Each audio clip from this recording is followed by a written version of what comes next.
왕이 말하여 다니엘을 참수한 사람들을 끌어오게 하고 그들을 그들의 처자들과 함께 사자굴에 던져넣게 하였더니 그들이 불바닥에 닿기도 전에 사자들이 곧 그들을 움켜서 그 뼈까지도 부서뜨렸더라.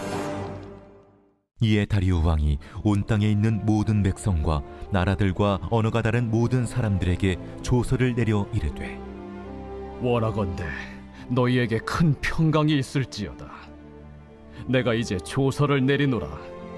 내 나라 관할 아래에 있는 사람들은 다 다니엘의 하나님 앞에서 떨며 두려워할지니 그는 살아계시는 하나님이시요 영원히 변하지 않으실 이시며 그의 나라는 멸망하지 아니할 것이요 그의 권세는 무궁할 것이며 그는 구원도 하시며 건져내기도 하시며 하늘에서든지 땅에서든지 이적과 기사를 행하시는 이로써 다니엘을 구원하여 사자의 입에서 벗어나게 하셨음이라.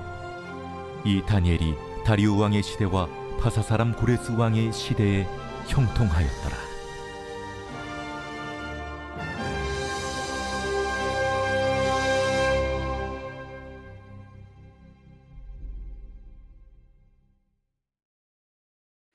(2021년 11월 24일) 새벽 하나님의 말씀은 다니엘 6장 24절부터 28절입니다. 다니엘이 사자굴에서 조금도 상하지 않게 살아나온 것을 본 다리오 왕은 다니엘을 모함하여 사자굴에 넣게 한 자들을 끌어오게 합니다.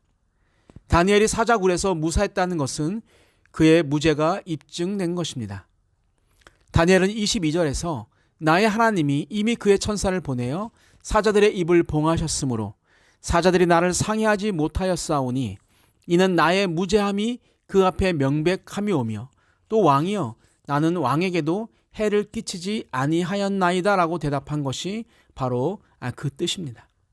그러니 그를 모함한 사람에게는 당연히 심판이 가해지는 것이 마땅합니다. 그들뿐만 아니라 그들의 처자들도 함께 잡아서 사자굴에 던져 넣게 합니다. 이를 두고 우리는 너무 잔인한 일이 아니냐라고 질문할 수 있지만 구약시대에 있었던 성전이라고 하는 헤렘이라는 제도를 통해서 우리가 이거를 이해해야 합니다. 일반적으로 헤렘이라고 하는 것은 진멸이라는 의미인데 주로 전쟁에서 잡아온 포로나 큰 죄를 지은 사람의 가족들을 전멸하는 행위를 말합니다. 이것은 전멸시키는 행위가 한 가족 혹은 한 사람에게 가해지는 심판이 아니라 대표성의 의미를 가지고 행해지는 형벌입니다. 예를 들면 모르드게를 비롯한 유대인들을 다 죽이려고 했던 하만과 그 온 가족이 죽은 사건과 같은 것입니다. 죄는 하만이 지었지만 그의 온 가족들이 죽게 됩니다. 뿐만 아니라 유대인을 미워하는 7만 5천 명의 사람들도 다 죽음을 당하게 됩니다. 이런 의미에서 하나님과의 전쟁, 즉 헤렘은 한 사람의 잘못이 그 가족 혹은 민족의 대표가 되어서 죄를 지은 것이므로 모든 사람들이 죽임을 당하는 형벌인 것입니다. 이를 위해서 하나님은 이스라엘을 직접 사용하시기도 하지만 때로는 자연재해나 이방인을 사용하시기도 합니다. 하나님은 지금 다리오 왕의 손을 통해서 헤렘을 실시하고 계십니다. 사자굴에 있는 사자들이 얼마나 굶주렸는지 그들의 몸이 불 바닥에 닿기도 전에 사자가 그들을 삼켜버리게 됩니다. 이어서 다리오 왕은 다시 조서를 내려서 메대의 모든 사람들은 다 하나님 앞에서 떨며 두려워하라라고 이야기합니다.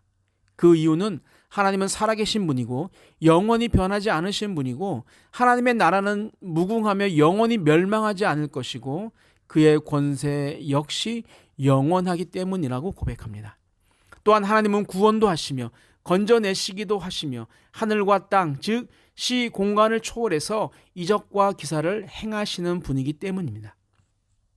다리오 왕은 다니엘을 보면서 다시 한번 하나님의 전능하심을 고백하였고 모든 백성들이 다시는 하나님의 이름을 망령되게 부르지 말 것을 명령합니다. 다니엘은 이 사건 이후 바사 즉 페르시아의 초대왕 고레스 시대까지 형통한 복을 받게 됩니다.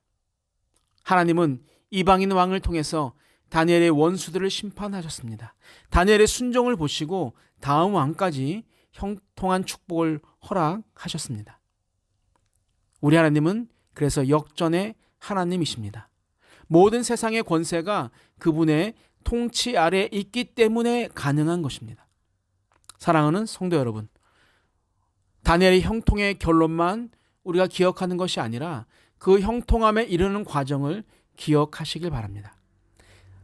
우리도 세상을 살면서 다니엘과 다른 상황들이 우리에게 늘 나타날 것입니다. 그러나 우리는 다니엘처럼 하나님께 예배하고 기도하는 삶을 살아야 합니다.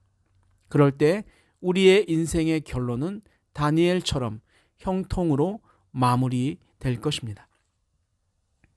사랑하는 하나님 아버지, 다니엘의 형통한 삶만 보고 부러워하는 것이 아닌 그런 형통한 삶을 살 수 있었던 원인을 생각하게 하시고 그렇게 예배와 기도로 승리하는 삶을 살게 하여 주옵소서.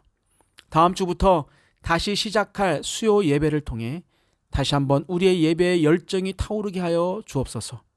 예배를 사모하는 자를 찾으시는 감사하신 예수님의 이름으로 기도하옵나이다. 아멘. 우리 함께 기도하겠습니다. 첫 번째, 아무리 억울한 일을 당해도 의의 승리를 믿으며 인내하게 하여 주옵소서. 두 번째, 예배와 기도의 과정을 통해 형통의 종착역에 도착하는 자가 되게 하여 주옵소서. 마지막, 함께 신앙생활하는 자들을 서로 사랑하는 사랑의 산돌교회가 되게 하여 주옵소서. 우리 함께 기도하시겠습니다.